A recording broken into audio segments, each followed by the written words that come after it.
नमस्कार, मी सुमित शंकर सावंत आणि तुम्ही पाहताय TV9 मराठी न्यूज टॉप 9 या बुलेटिनमध्ये तुमचं स्वागत। सुरुवातीला राजकीय आखाडा कसा रंगलाय त्या संदर्भातल्या टॉप 9 बातम्या बघूयात।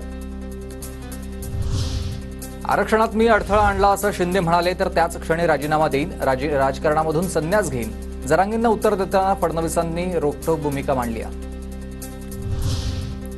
मराठ्यांविरोधात गेल्याचा फडणवीसांना पश्चाताप, आम्ही फडणवीसांना विरोधक मानत नाही, त्यांनी सगळे सोयऱ्यांची अंमलबजावणी करावी, जरांगेंची विनंती आहे। फडणवीसांच्या बोलण्यात तथ्य, मराठा आरक्षणाच्या कायद्यात फडणवीसांचा मोलाचा वाटा, विरोधकांकडून फडणवीसांवर खोटे आरोप, मुख्यमंत्री शिंदेंची प्रतिक्रिया।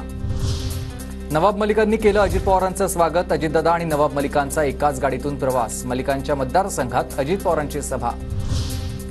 मलिकांना सोबत घेणं हे भाजपनं मान्य केल्याचं दिसतंय, मुलीला तिकीट दिल्यास चालेल पण मलिक नको असा तोडगा काढलेला दिसतोय। नवाब मलिक आणि अजित पवारांसोबत जाण्यावरून जयंत पाटलांची प्रतिक्रिया। नवाब मलिकांना माहितीत घेण्यास फडणवीसांचा नकार, आता मलिकांबाबत माझी भूमिका ठाम आहे, फडणवीसांचं वक्तव्य। अजित पवारांच्या जनसन्मान यात्रेत झिशान सिद्दीकी सहभागी, सिद्दीकींच्या राष्ट्रवादी प्रवेशाची केवळ औपचारिकता बाकी, तर काँग्रेस झिशान सिद्दीकी यांच्यावर कारवाई करण्याची शक्यता आहे। लाडकी बहीण योजना सुरू ठेवण्यासाठी फडणवीस सीएम झाले पाहिजेत, मंत्री सुरेश खाडे यांचं मोठं विधान। भाजप आणि शिंदे गटाच्या नेत्यांनाही अजित पवार नकोयत, अजित पवार कंटाळून निघून जावेत असा विचार दिसतोय, सुषमा अंधारे यांची महायुतीवर टीका।